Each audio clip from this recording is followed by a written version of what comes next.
We now head towards the keynote sessions delivered by an eclectic lineup of leaders from across the industry.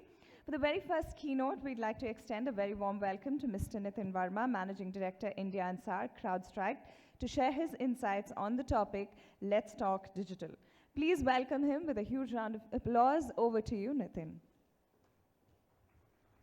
Thank you. Yeah. Now I can see people shaking up. If I can get my slides in here. Good morning, everybody. Okay. We're not starting the time right now. Let them sit down first. Right? All right. So my name is Nitin Verma, and I'm. You can play the music. Yeah. My name is Nitin Verma, and I'm from Crowdstrike. And I promise you one thing, guys. This is the second last time I'll use the word Crowdstrike. Strict instructions from my marketing head, right, that Nitin, you're going for AISS keynote, you will not talk about product, right? So, second last time. Being a salesy guy, I'll use it one more time in the end somewhere, all right? So, I'll probably start with a very interesting video, right, which I kind of got it from YouTube, not mine, one of our partners, which will probably give you a little context, little glimpse about what I'm going to talk about in the next 15 minutes or so. Right? Let's hear it.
Did you like this? Did you like it? Yes. All right, okay. A raise of hands, people who think they don't work in a digital company. Everyone works in a digital company today, right?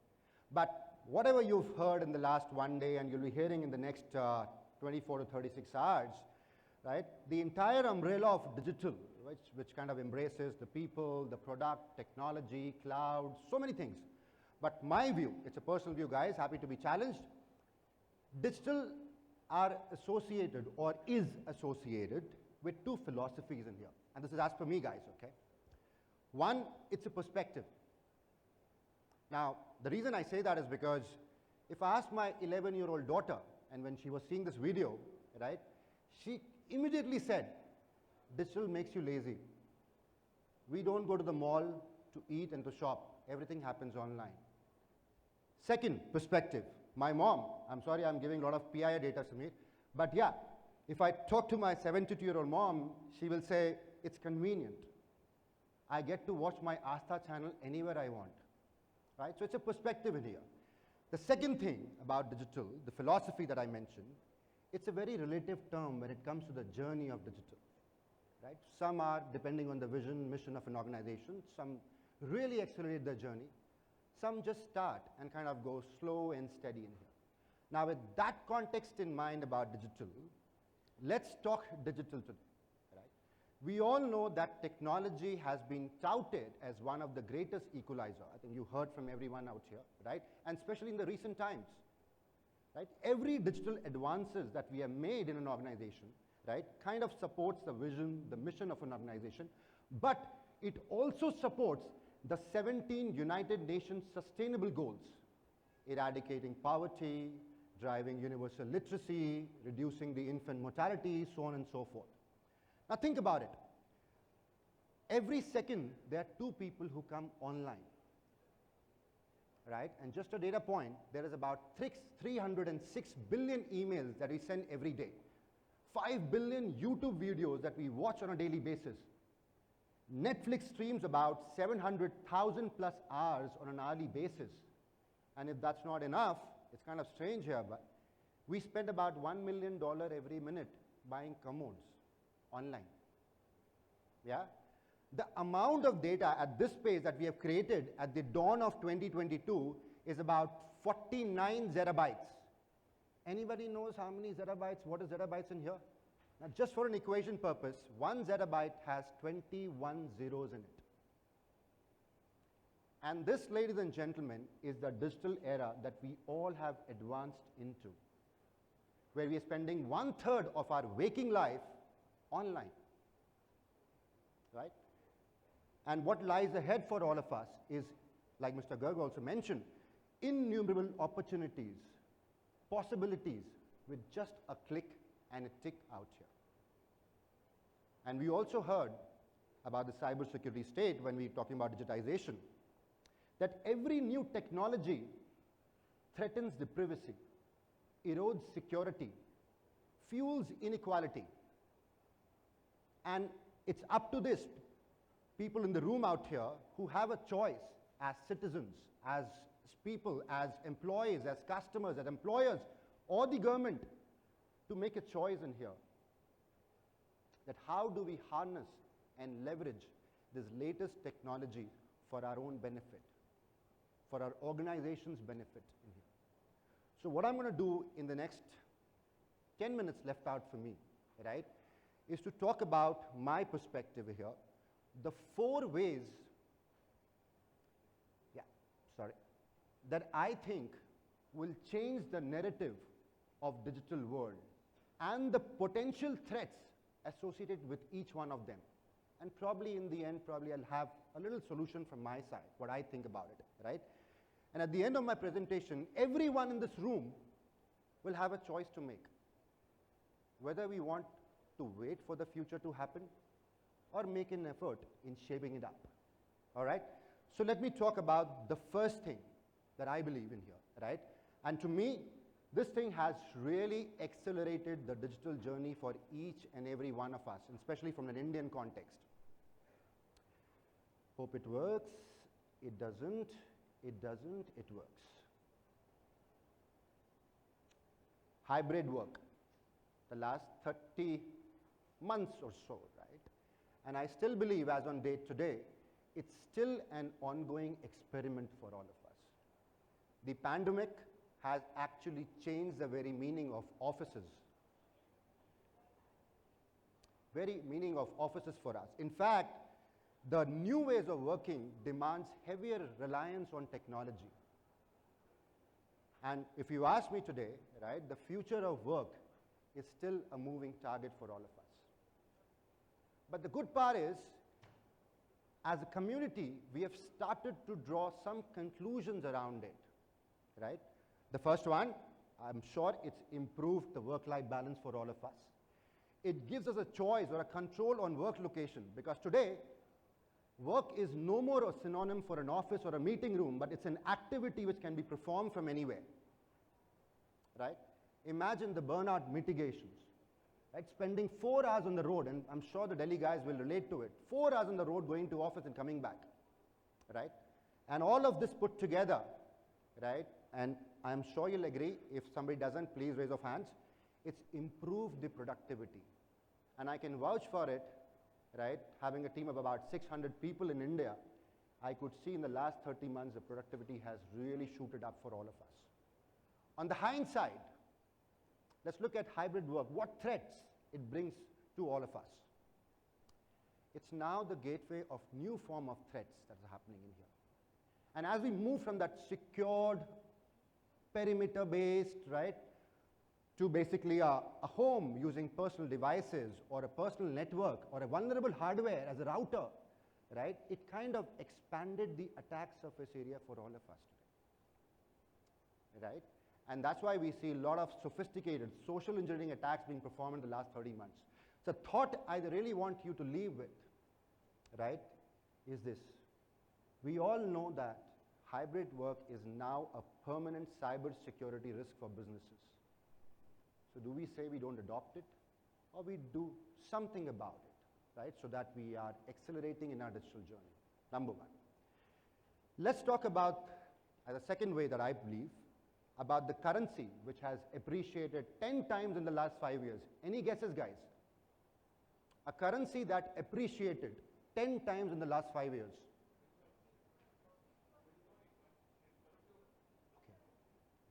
Okay. Data.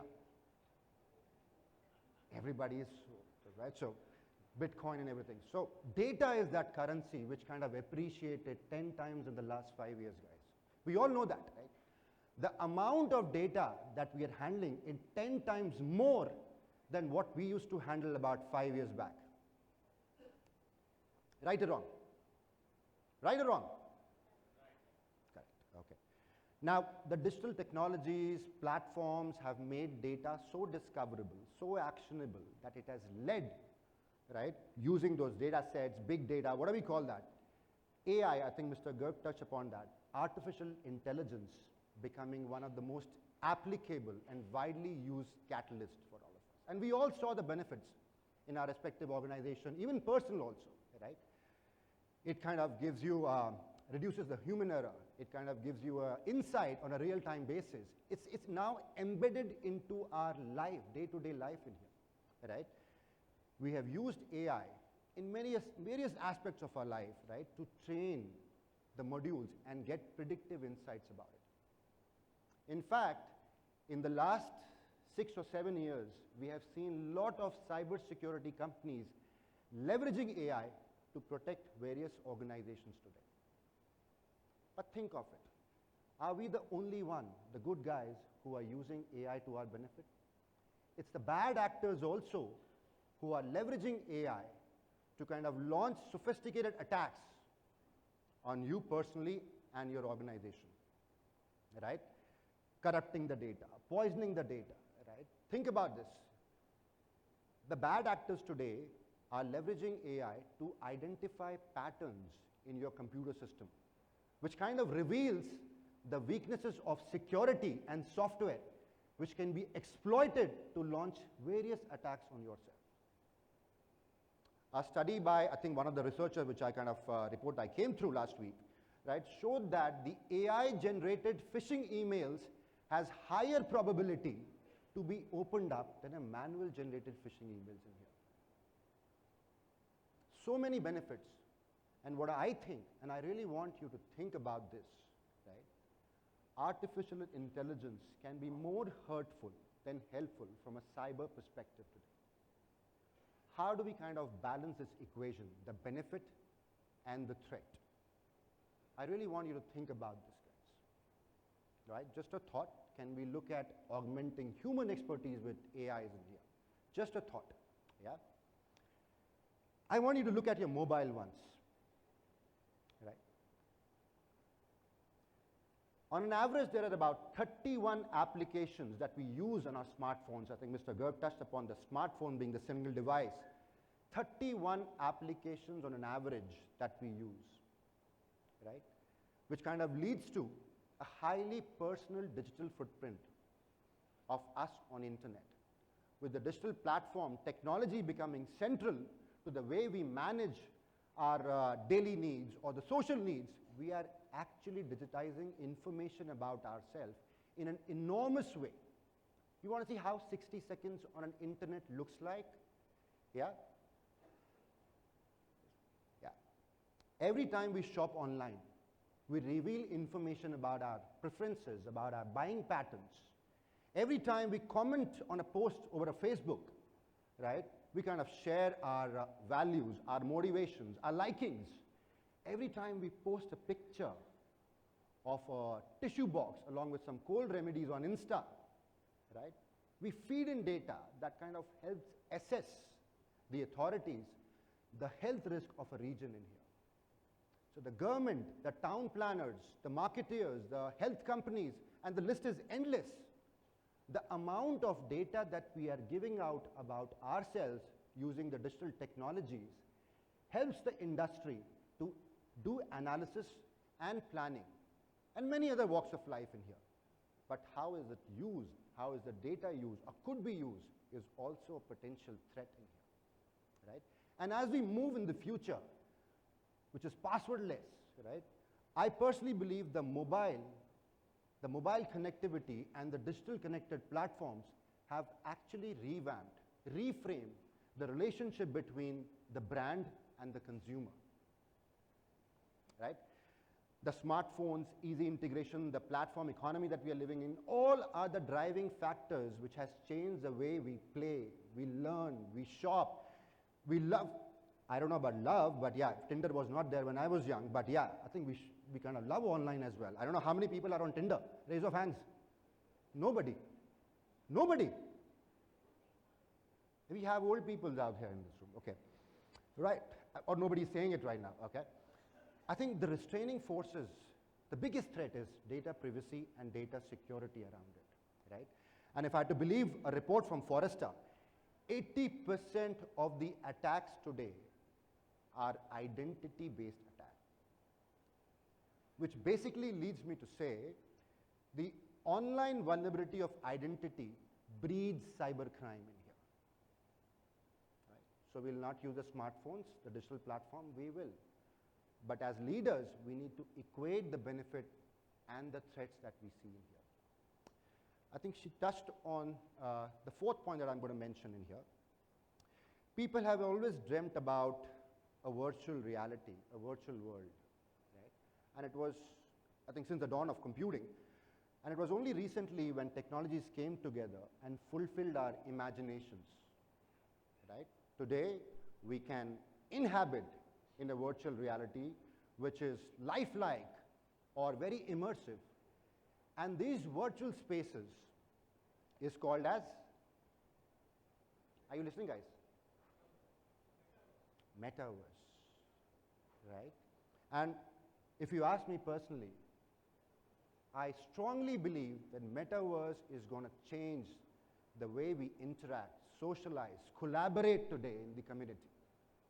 And it is very important to me and for all of us, because this not only is the next evolution of internet, which kind of changed all our life in the last so many years, right? Because now, instead of websites or a document, we can create 3D world where we can inhabit with an avatar. I'm sure everybody has seen Avatar 1 and now the Avatar 2, right?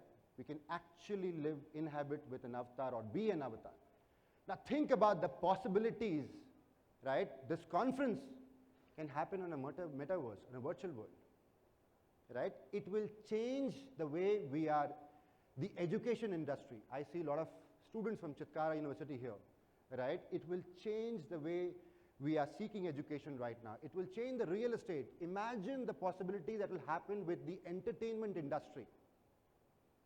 But, again, the sad part around it, right? You as a person become a workload. I'm saying workload in security terms means the end device, right? By wearing the virtual reality headset, you tend to become a workload for the adversary when you're traveling or inhabiting in a virtual world, right? The amount of information about your identity in a virtual world will be enormous. And when you are the endpoint, you are the end device, right? You are the one where the adversaries are targeting, right? Imagine the kind of physical attacks that can happen by the cyber attackers on you. The threat to metaverse, as per me, is the cyber and physical attacks that can happen around identity or a social engineering attacks in here. Will we not move into the metaverse age? We will. And the only solution, last two slides, guys, I'm already about a minute more, yeah? I think the solution that I think, right, which I will probably open it up for the digital leaders who are sitting in here, is creating a culture of digital leadership in our organization. Most important. And before I talk about the agenda of a digital leader or a leadership, I want to summarize what I kind of spoke about in the last 16 minutes or so, yeah? I talked about workload. When I move into hybrid work, my end devices, workload. The metaverse world, with the VR headset on, we become the workload, right? I talked about data, which is benefiting us by the use of AI and MLs. I talked about the online identity. I talked about the virtual world identity in here. I think the agenda of our digital leadership is all about leveraging the digital assets to accelerate the digital journey in respective organization. It's all about breaking security silos in here, right? It's all about weaving security into the digital fabric right from day one. And most importantly, create a culture of cybersecurity in here. The last time, and the only time I'll use the word Crowdstrike like I promised, Crowdstrike today is helping the digital leaders break those silos by protecting and enforcing zero trust on the workloads, on the data, and the identity via a single lightweight agent. Yeah? Because we believe security is power that kind of fuels and accelerates your digital journey. Thank you so much. You've been a wonderful audience. Thank you so much in here.